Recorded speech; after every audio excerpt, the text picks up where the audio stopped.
Recentemente, recentemente eu digo questão de um ano e pouco, o mercado vinha assim com bom ingresso de recursos. Por quê? Porque os juros caíram bastante e muita gente acabou fugindo da renda fixa e veio para o mercado.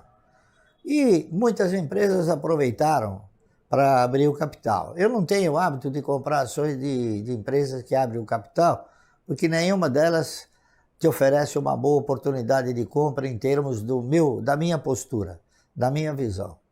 Mas, assim, sugerido, né, por um grande amigo, um amigo de muitos anos, eu comprei ações de uma empresa chamada Ocean Pact, que é uma verdadeira calamidade. Quando eu fui examinar, mas eu comprei pouquinho também, quando eu fui examinar o estatuto, que eu examino sempre o estatuto, ela paga 0,1% de dividendo. Quer dizer, não está no meu DNA, está correto? Então eu comprei essas ações, que foram lançamento, a R$11. E fui comprando alguma coisa, hoje meu custo médio é R$3. E eu vou comprar até ter um custo médio natural para poder me livrar desse abacaxi aí. Tá entendendo? Eu nem sei, olha, eu já contestei a empresa, inclusive, né? E o cidadão lá, o diretor, falou, não, houve um equívoco, não sei o que lá. Mas a grande realidade é que a R$11, ele não abriu o capital, ele vendeu a empresa, ele vendeu a participação dele e depois acabou comprando mais barato agora, né? A Bolsa não tem milhões de investidores. A Bolsa tem muitos especuladores. Então, às vezes, o cidadão chega para mim e pergunta, ô Márcio, me diga uma coisa, qual é a hora de vender uma ação? Eu falo, mas a ação é feita para comprar, não é feita para vender. Tá entendendo? Então, esses milhões a que você se refere são milhões de especuladores, porque na realidade, investidores como eu, há uma quantidade muito pequena. E eu vou dizer até uma coisa que é o meu sentimento. A Bolsa como instituição, ela não deseja investidores como eu. Ela quer que o cidadão que entre no mercado seja um especulador. Por quê? Através desses fluxos especulativos é que ele consegue gerar o quê? Ele consegue gerar emolumentos para a Bolsa. Então a Bolsa tem assim, muita pouca consideração, tá certo? Em relação aos investidores. Ela oferece muita consideração aos especuladores, que é o que ela quer que entre para o mercado. Por exemplo, o investidor, como eu, é aquele que se preocupa em ter um patrimônio que lhe permita ter uma renda mensal. Está correto? Ao passo que o especulador é aquele que está preocupado em um gap, em comprar um preço e vender em outro preço um pouco mais caro. Essa aqui é a grande... Então, às vezes o cidadão pergunta, mas como é que você conseguiu ficar milionário? Simplesmente porque eu não vendi. Está correto? O Banco do Brasil é um investimento bem sucedido, porque paga dividendos regularmente. Enfim, mas a Unipar foi aquela que foi alvo de uma explosão maior, não é isso? Ela estava muito subavaliada e ela teve um crescimento assim repentino, um crescimento inesperado, né? Inesperado pelo mercado, mas esperado por mim, tá certo? É por isso que eu apliquei dentro daquilo que é uma postura razoável. Então, a Klabin também é um outro papel que eu reputo de uma grande magnitude, Banco do Brasil, o próprio Banco Santander também, quando eu comecei a comprar a 11 centavos, e o pessoal me chamava de que eu estava fazendo uma burrada, enfim, eu falei, tá bom, vamos ver no futuro, né? Então, eu não compro ações para vender já, eu olho para o futuro. E eu tenho sido bem sucedido, a verdade é essa, né? E a Unipar é hoje o que é, tá certo? Ela é uma empresa que evoluiu de uma forma expressiva e vem evoluindo também de uma forma expressiva e tem contemplado os seus acionistas de uma forma até surpreendente no que diz respeito às distribuições. porque ela tem sido uma geradora de caixa bastante intensa e tem distribuído parte desse caixa, tá certo? Então, não tem nada de misterioso, nem de secreto, nem de nada que não pudesse ser analisado. Eu analisei, interpretei que o controlador e o administrador tinha competência de levar adiante esse projeto, levou adiante, foi feliz, e é isso aí, e tá o que tá. Então, a visita física, ela te proporciona um impacto muito mais assim, imponente e objetivo, né, daquilo que você está vendo. Porque você está vendo fisicamente o patrimônio da empresa. Eu visitei a Klabin também. Você também visitou a Klabin? E a Klabin é um negócio que ela está de graça, na minha opinião, né? Ela custa R$4 a ação preferencial. Está dado, na minha opinião, tá entendendo? É isso aí. Tem muitas coisas que às vezes a gente não pode fazer, por exemplo, em virtude de postura, assim, de posição na empresa, às vezes a gente fica impedido de comprar, não é isso? Então hoje mesmo eu estou impedido de comprar. Se eu não tivesse impedido, eu estaria comprando um pouco mais de Klabin, porque ela caiu e está numa... Agora que ela tem o projeto Puma número 2, é fantástico, né? E todos podem visitar o projeto Puma número 2 pela internet. Está à disposição de todos. Só que ninguém se interessa por isso, né? E isso é um indicador muito poderoso para que as pessoas possam tomar deliberações importantes como essa de você alocar as ações da empresa na sua carteira.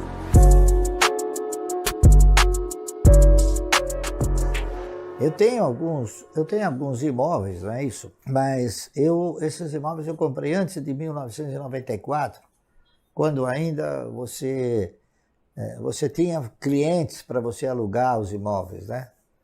Mas a minha postura é em ações, tá certo? Agora é lógico, quando você recebe um volume de dividendos e as ações não estão com os preços disponíveis para você comprar, você não vai pôr embaixo do colchão, é claro, né? Então você tem que colocar numa aplicação de resgate automático, que é para você ter a segurança, né? Então eu tenho algumas aplicações de resgate automático, mas com o objetivo primordial de quando os preços se oferecem como oportunidade, comprá-los.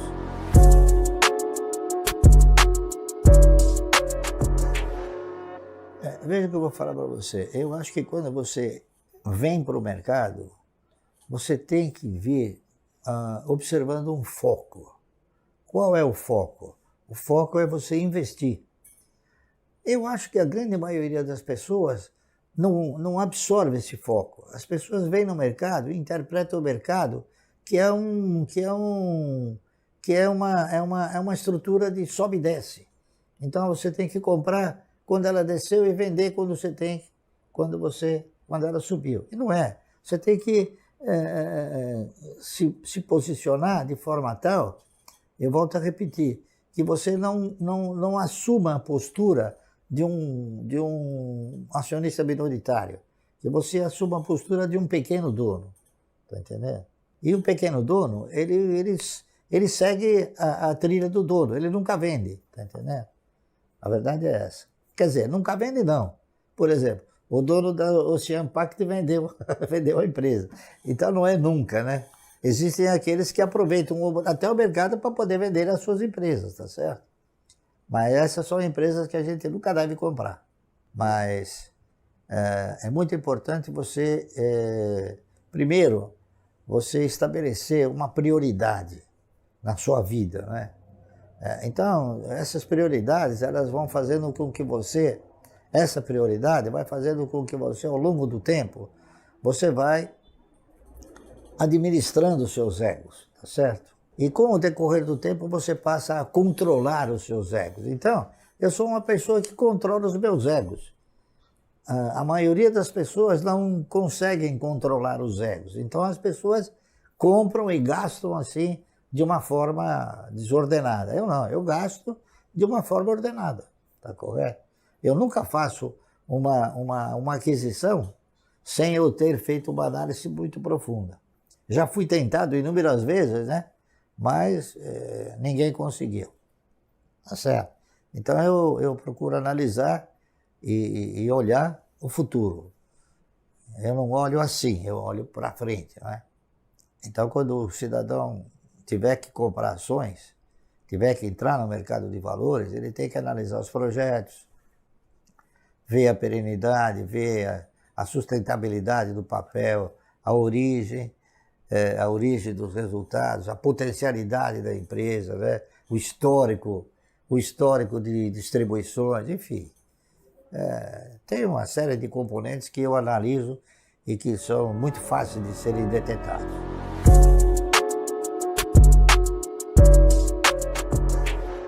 Eu acho que esse é um produto que pode, no médio e longo prazo, se consolidar, porque é muito difícil. As pessoas que operam no mercado, vai depender muito da postura da pessoa, do profissional. Eu, por exemplo, eu não vivo de corretagens, eu vivo de dividendos. Então, aquilo que eu procuro desenvolver, aquilo que eu procuro orientar, é no sentido do cidadão formatar um portfólio que lhe permita ter uma carteira de renda mensal como eu tenho, como eu construí. Está correto? Eu não saberia dizer qual o tempo necessário para a pessoa ter e adquirir uma cultura capaz de ter uma experiência como eu tenho, de 50 e poucos anos de mercado, entendeu? E até hoje eu aprendo, a verdade é essa. Veja que eu comprei o Ocean Pact, né? Isso aí é um aprendizado que eu nunca pensei que talvez eu fosse ter que aprender novamente. Mas eu acho que talvez bem orientado, bem estruturado, né? Isso pode ser um curso que eleve a capacidade de orientar o cidadão no mercado de capitais. Então é uma coisa que eu fiz com muita regularidade e hoje ainda continuo fazendo, só que nem sempre indo fisicamente, olhando pela internet. Há muitos anos eu aprendi um negócio interessantíssimo. Eu não dou o valor que o patrimônio consegue representar para muitas pessoas, né? Eu já tive ações que eu comprei por 25 centavos e hoje ela custa R$100. O patrimônio, ele apenas e tão somente, ele contempla o seu ego, ele não te põe recursos no seu caixa. O que põe recursos no seu caixa é o dividendo. Então, eu não me preocupo com a oscilação do meu patrimônio, porque ela costuma oscilar de uma forma expressiva, né? Expressiva que eu digo de 300 a 400 milhões a cada vez que dá uma crise. E eu não me importo porque ele não abastece o meu caixa. E eu sei que daqui a pouco a crise vai ter uma gestação e o patrimônio vai voltar a ter a sua magnitude de antes da crise, tá certo? Então, eu até recomendo o seguinte: aqueles que se propuserem a investir no mercado de ações, eles têm que exercitar esse tipo de postura, ou seja, olhar para aquilo que abastece o teu caixa, não aquilo que contempla o teu ego. No caso, por exemplo, recentemente da Cielo, a gente fez algumas análises que tendiam, né, e tendem para ela se valorizar mais, não há dúvida nenhuma. No caso da IRB, por exemplo, eu analiso o seguinte: a IRB tem um setor de atividade, é um dos setores de atividade que o cidadão paga sem usar, não é isso? O seguro você paga e reza para que não aconteça o sinistro. Então, é um setor bom, é um setor que ele pode ter sido, a empresa pode ter sido mal administrada, como foi o caso da IRB, mas eu não tenho dúvida nenhuma que os seus controladores, os seus maiores acionistas, que são os bancos Bradesco e Itaú, alguma coisa eles vão fazer para recuperar essa empresa. Eu não tenho dúvida nenhuma. Então a gente olha no todo, né? A gente não olha só no fato negativo, a gente olha na perspectiva de fatos positivos. Eu acredito que a IRB possa vir a se recuperar e ainda gerar bons resultados e bons dividendos, como ela já pagou em muitas ocasiões. Agora, ela foi alvo de uma gestão fraudulenta, já consolidada, já amplamente divulgada, não é isso? E agora ela parece que foi novamente reconduzida a uma posição de certeza, de estar certo, né? Só que ela precisa agora de um pouco de lenha para a locomotiva andar um pouco mais forte, não é isso? Então, eu acho que vem aí uma capitalização que vai permitir com que ela tenha recursos e esses recursos possam dar origem à contratação de novos contratos de resseguro. Eu faço as minhas próprias análises, faço as minhas próprias avaliações e normalmente eu vou visitar a empresa, tá entendendo?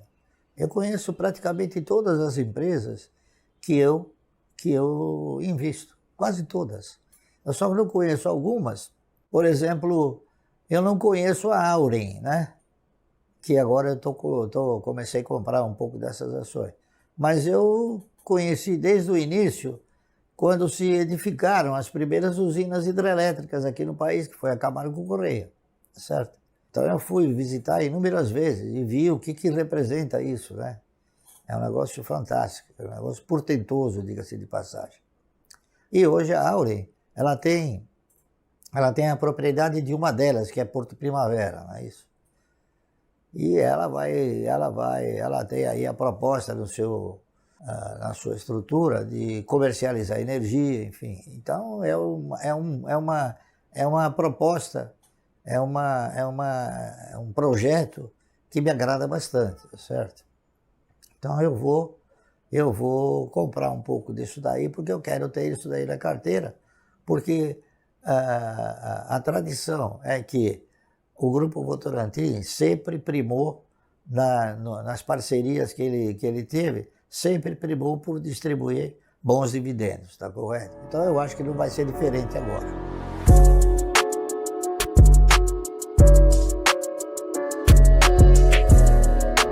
Bom, eu até, em muitas ocasiões, eu cheguei a dizer o seguinte, eu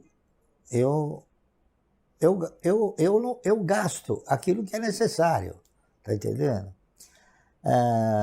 Todas as pessoas que um dia estabelecerem uma prioridade, eles acabam sempre dando assim, valor a essa prioridade.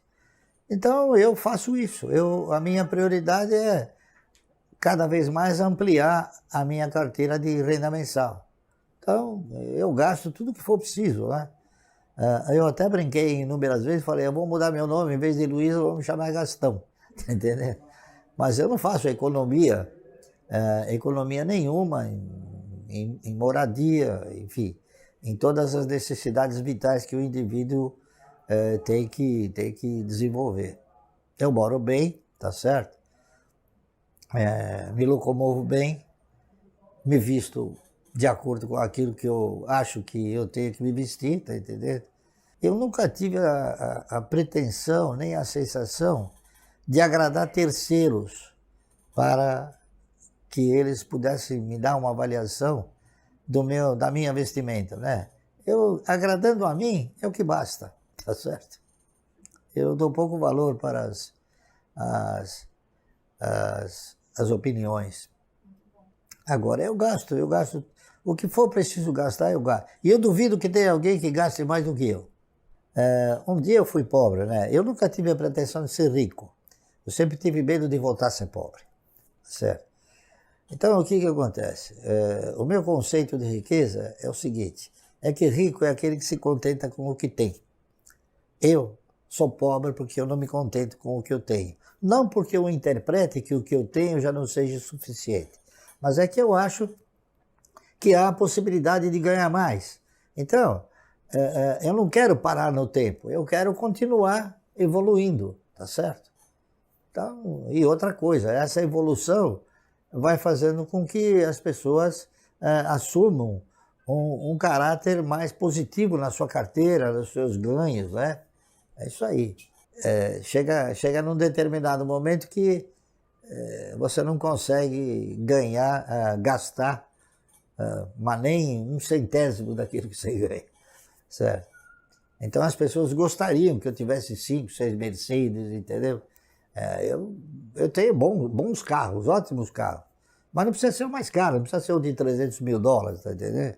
Pode ser o de 50, o de 80 mil reais, que está muito bom. O que importa é você analisar aquilo, você investir naquilo, comprar aquilo que efetivamente vai te traduzir num benefício.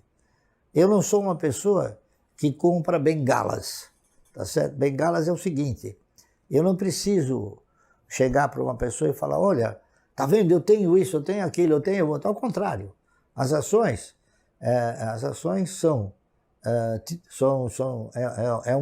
um ativo que esconde o teu patrimônio, tá entendendo? Não é como são patrimônios assim que são ostentatórios, né? A ação não é ostentatória, porque ela está guardadinha, ninguém sabe se você tem ou se não tem, se é verdade ou se é mentira, né? Enfim.